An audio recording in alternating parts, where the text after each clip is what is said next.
The plush ambience of Sakura Palace, Manhattan's exclusive Japanese restaurant, was a world away from the chaotic reality unfolding just past 2:30 in the morning. Andre Santos, a black waiter whose shift should have ended an hour prior, watched with a growing sense of unease as a woman, clearly intoxicated, toppled from her bar stool like a sack of potatoes. Her $3,000 Italian designer dress was now soaked with premium sake, a sticky testament to her indulgence. This was Victoria Steinberg, a name synonymous with the hotel empire dominating the East Coast, and one of Manhattan's wealthiest customers. As she swayed dangerously close to the marble stairs, Andre felt a prickle of responsibility. Let me help you," he offered, approaching cautiously. At 26, he'd learned that drunk, wealthy women could be unpredictable, especially when a black man offered assistance. 3 years at Sakura Palace had taught him that kindness was often misconstrued as opportunism. "No, I don't need charity," she slurred, fumbling to steady herself against the authentic Japanese cherrywood wall. Her platinum blonde hair was a disheveled mess, her makeup smudged, yet even in her inebriated state, her formidable presence was unmistakable. Andre hesitated. Over the past few months, he'd noticed a strange undercurrent whenever Victoria appeared. Hushed whispers, nervous glances, conversations abruptly cut short, particularly from manager Morrison and his corporate cronies. "Look, I'll just call you a taxi, okay? It's not safe to go out alone like this." Victoria blinked several times, struggling to focus her gaze on him. You're not like the others," she mumbled, leaning heavily on his arm. "Why are you being nice to me? Everyone else just wants something." Her question caught Andre off guard. He wasn't sure himself. Perhaps it was his upbringing, watching his mother toil 16 hours a day as a cleaning lady to support 3 children, instilling in him an understanding of vulnerability. Or perhaps it was the growing suspicion that not everything at Sakura Palace was as it seemed. As they waited for the Uber on the quiet sidewalk, Victoria muttered something about genuine people and second chances. Andre dismissed it as alcohol-induced rambling but mentally noted the Upper East Side penthouse address she gave him, an address worth more than his entire life. Unbeknownst to him, the restaurant's security camera had meticulously recorded every second of their interaction, setting the stage for a deception Andre couldn't yet fathom. The next day, Andre arrived at Sakura Palace expecting another routine shift, completely oblivious to the silent forces already in motion. What he didn't know was that his simple act of kindness from the night before had been observed by someone far more sober and calculating than Victoria had appeared, and that this very decency would soon be twisted against him in a way he could never have imagined. Executive Chef Hiroshi Tanaka greeted him with an unusual, strained look. "Andre, I need to talk to you in my office now." The tone was different, laden with a tension Andre rarely heard. His heart quickened. In 3 years, calls to the office rarely boded well for employees like him, especially when James Morrison, the regional manager, was leaning on the desk with that particular smile, a smile that promised nothing but trouble. Morrison was a master of subtle racism, never uttering an explicit slur, but always making his intentions crystal clear through veiled professional concerns and establishment standards. Andre, having learned to read these insidious codes early in life, braced himself. "Sit down," Morrison instructed, leafing through a folder with deliberately slow, almost mocking movements. "I've received some complaints about your behavior with customers. It seems you've been crossing some lines." Andre's brow furrowed. "What kind of lines?" Morrison paused dramatically, savoring each word like a fine wine. "Harassing intoxicated clients. Offering unsolicited services outside of working hours." He leaned forward, his voice dropping to a conspiratorial whisper. "Some would say you're trying to take advantage of vulnerable situations, especially with clients of Mrs. Steinberg's caliber." The accusation landed like a punch to Andre's stomach. He knew exactly which night Morrison was twisting, and the distorted version of his actions left him speechless. It was like watching his own inherent decency being warped into something predatory and dirty. "I just helped a client get home safely," Andre said, his voice steady despite the rising surge of anger within him. Anyone would have done the same thing. Morrison merely offered a cold, knowing smile, then opened his briefcase to reveal printed photos from the security cameras. "Of course, that's what happened." The problem is, we can't have employees like you leaving room for this kind of misunderstanding. Our clientele has certain expectations about discretion and appropriate boundaries. The heavy silence that followed spoke volumes. Andre realized then, no matter how many compliments he received, no matter how impeccable his work record, to Morrison, he would always be just another problem waiting to happen, just another black man who had dared to forget his place. "So, what are you saying?" Andre asked, though the answer already echoed in the empty space between them. "I'm saying that maybe you should consider other career opportunities. Places more suited to your profile." But what neither man could have possibly imagined was that at that very moment, across town, Victoria Steinberg was engaged in a very different conversation with her lawyers. A conversation that would not only drastically alter Andre's life but also expose dark secrets about Sakura Palace that had been meticulously hidden for years. In fact, Victoria had been far more sober that night than anyone suspected, her inebriation a deliberate ruse. And what she had uncovered about Morrison and his deeply discriminatory hiring practices was about to explode, shaking the foundations of Sakura Palace in a way no one would ever forget. The resignation came the following Friday, wrapped in corporate language and delivered by a nervous intern who could barely meet Andre's eye. Operating cost cuts was the official justification, but everyone knew the truth. Morrison had gotten what he wanted. Andre carefully folded the uniform he'd worn for 3 years and placed it in his closet for the last time. His colleagues watched in awkward silence, some with genuine pity, others with a cowardly relief that they weren't the chosen target. Hiroshi, the executive chef, approached discreetly and slipped an envelope into his hand. "Your tips from the last 6 months," the Japanese chef whispered. "I kept them all separate. They're rightfully yours." Walking home in the drizzling October rain, Andre called his mother. Rosa Santos was in the middle of her night shift, cleaning an office building on Wall Street, but she always answered when he called. "Mom, I lost my job," he stated bluntly. Rosa had taught her children that bad news didn't get any better with sugarcoating. "Why? Did you do something wrong?" "No," Andre replied, a new resolve hardening his voice. "I did something right." There was a pause. Rosa knew her son well enough to understand there was a bigger story. "Come home. Let's talk about this." The 2-bedroom apartment in Queens where Andre had grown up smelled of the familiar mixture of detergent and strong coffee. Rosa arrived at 6 a.m., still in her cleaning uniform, to find her son at the kitchen table, surrounded by papers. "What's all this?" she asked, pouring coffee into 2 mismatched mugs. "I'm trying to understand something that happened at work," Andre replied, showing her the notes he'd made. "Remember when you told me about that supervisor at Goldman Sachs who always made excuses to transfer you to the toughest floors?" Rosa nodded bitterly. "Thompson. 20 years cleaning offices and I never had a problem with anyone. But with him, it was always something. The only difference was that I didn't bow down to him like he wanted me to." "That's exactly it," Andre explained. "Morrison did the same thing to me, only in a more sophisticated way." He told her about Victoria, the fabricated accusations, and the disturbing pattern he'd begun to notice in recent months. Black and Latino employees reassigned or fired for minor infractions that white employees committed without consequence. "Son," Rosa said, resting her hand on his, "sometimes life puts us in a position where we have to choose between accepting injustice or fighting against it. You know which choice I've always made." Andre smiled for the first time in days. Rosa Santos had raised 3 children on her own after her husband died in a work accident.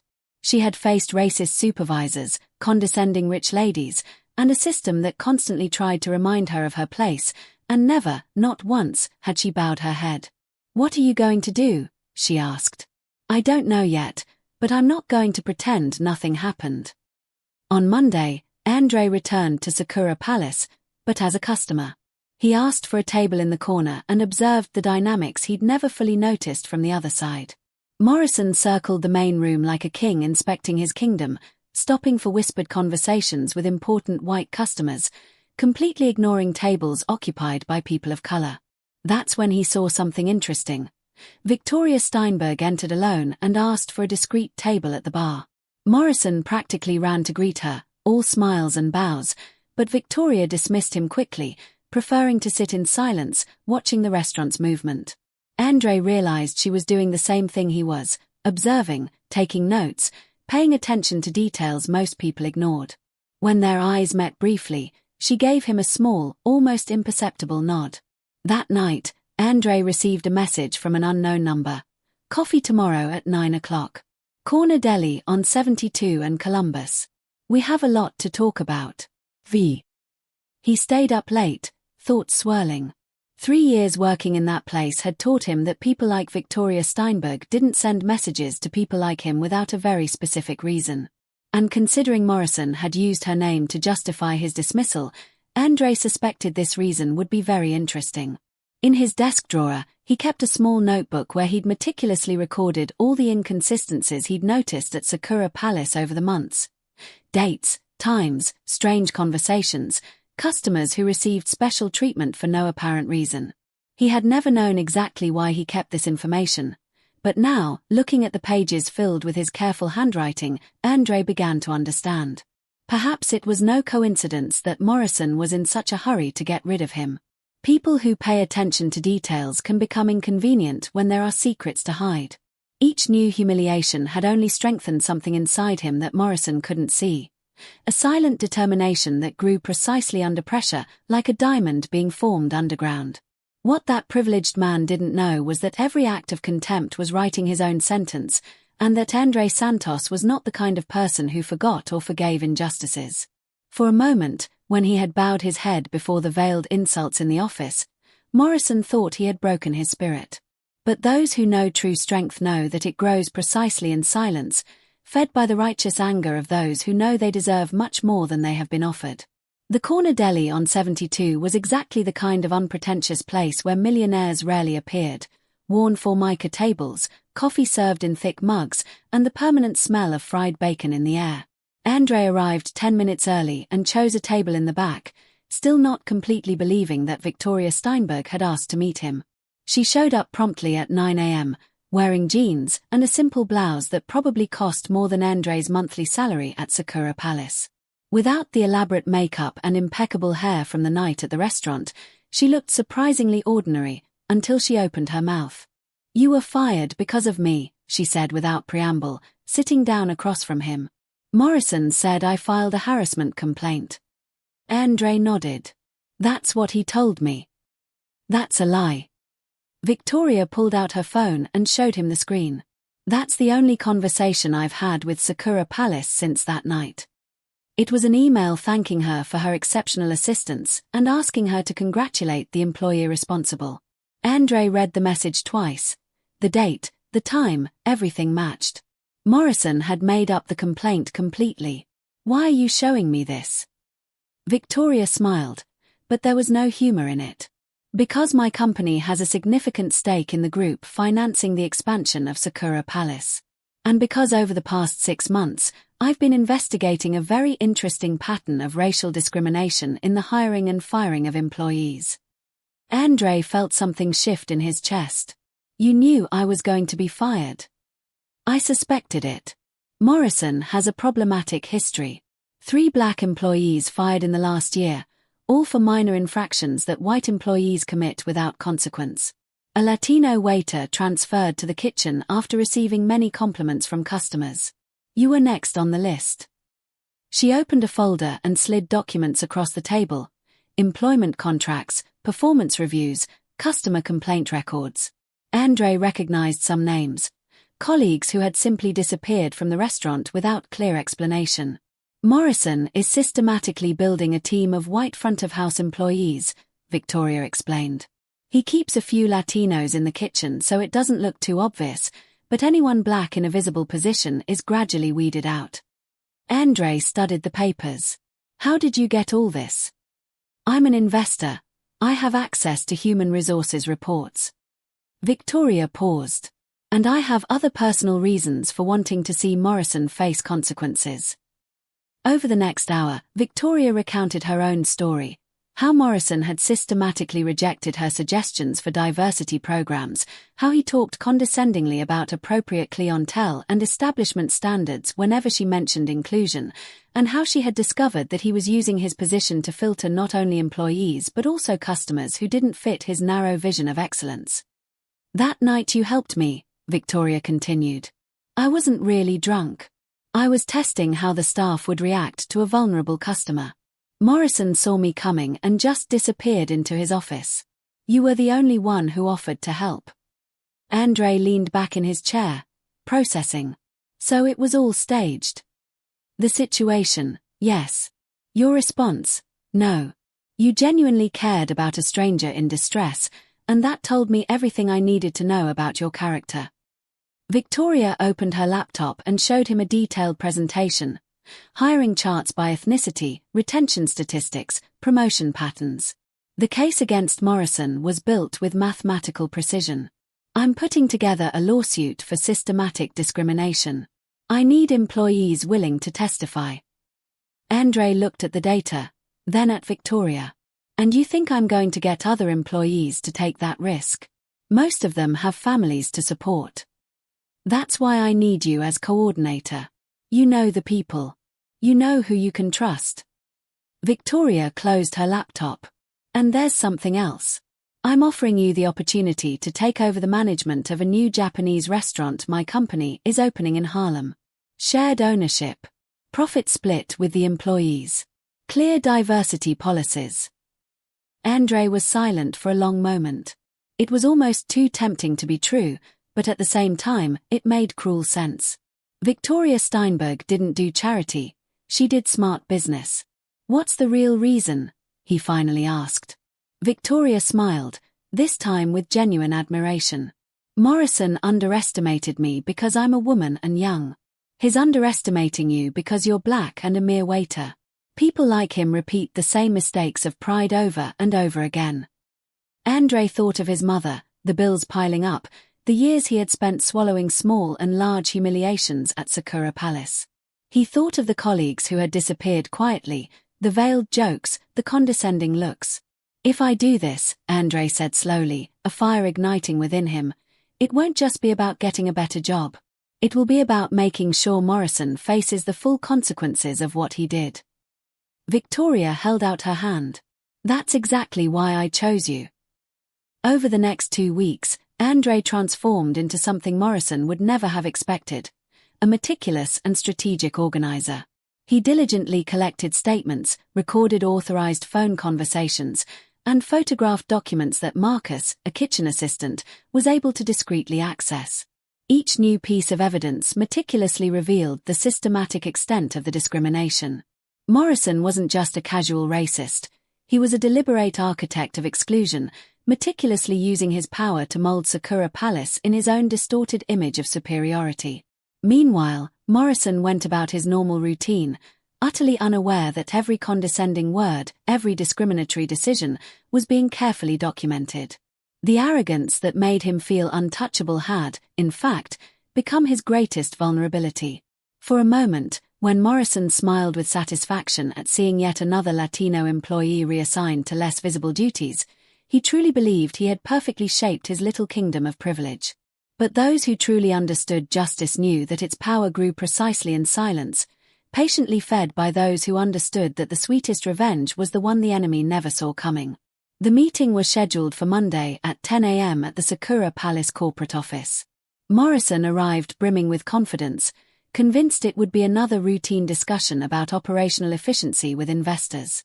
What he didn't know was that Andre was sitting in a conference room upstairs, watching everything unfold through a live video conference. Victoria entered the room, accompanied by 2 lawyers and a stern representative from the corporate ethics board. Morrison greeted everyone with his usual fake smile, adjusting his expensive tie as if he were about to receive an award. "Mr. Morrison," Victoria began, her voice calm as she opened a thick folder, "I need to discuss with you some hiring and firing standards that have come to our attention." Morrison chuckled, a dismissive sound. "Sure, we're always open to optimization. I hope you've noticed how I've managed to maintain the restaurant standards of excellence by eliminating problematic elements." The first lawyer then turned on a projector, and a detailed chart materialized on the screen, starkly displaying layoffs over the past 18 months. 100% of black front-of-house employees had been laid off, 80% of Latino employees had been reassigned to less visible positions, 0 white employees had been fired for similar infractions. Morrison's smile faltered, a crack appearing in his facade. Those numbers, well, statistical coincidences happen. Coincidences. Victoria pressed, her tone unwavering as she clicked the remote control. The next screen showed transcripts of recorded conversations, Morrison talking about appropriate clientele and establishment standards, Morrison instructing supervisors to find infractions in specific employees, Morrison brazenly bragging about cleaning house. The color drained from Morrison's face. How did you get this? These recordings are illegal. Actually, the second lawyer replied calmly, all of them were made with the consent of at least one of the parties involved. Completely legal. Victoria continued clicking, unveiling internal emails, photos of human resources documents, and signed statements from former employees. And then came the final bombshell, a video of Morrison in his office, alone, celebrating Andre's dismissal with a champagne toast and the words, "One more problem solved." Who recorded this? Morrison stammered, his hands shaking visibly. Someone you completely underestimated, Victoria replied, her gaze firm. Someone who worked at this restaurant for 3 years, watching, taking notes, documenting every one of your discriminatory decisions. The door to the conference room opened, and Andre entered, carrying a box of files. Morrison stared at him as if he were seeing a ghost. You? Morrison whispered, his voice incredulous. Impossible. You're just a black waiter you thought would be easy to get rid of. Andre interrupted him, placing the box heavily on the table. You're right. I was just that, until you taught me that people like me need to be much smarter than people like you to survive. Andre opened the box, revealing months of meticulous documentation. Every conversation recorded, every email copied, every witness willing to confirm Morrison's practices. You've built such a clear pattern of discrimination that even a blind jury could see it. Morrison stood up abruptly, trying desperately to regain some semblance of control. This is a setup. You can't prove anything. I know important people. I have connections. Victoria smiled coldly. You had connections. Past tense. Because she glanced at her watch, approximately 15 minutes, this meeting will be broadcast live to the local press. In 30 minutes, every current employee of Sakura Palace will receive copies of all of this documentation. And in 1 hour, the corporate board will vote to fire you for cause. Morrison's face was now completely red, sweat pouring down his forehead. You can't do this to me. I built this place. I maintained the standards. The standards you maintained, Andre interjected, his voice calm but firm, were standards of hatred, exclusion, and abuse of power. You built nothing. You only destroyed people who were better than you in every way. Victoria stood up, signaling the end. Mr. Morrison, you are fired for systematic discrimination, creation of a hostile work environment, and violation of corporate diversity and inclusion policies. Your benefits are terminated, your references will be accompanied by a full report on your practices, and legal action will be taken against you personally. Morrison staggered, leaning on the desk, his voice a broken plea. You've ruined my life. 20 years of my career. No, Andre replied, looking directly into the eyes of the man who had tried to humiliate him.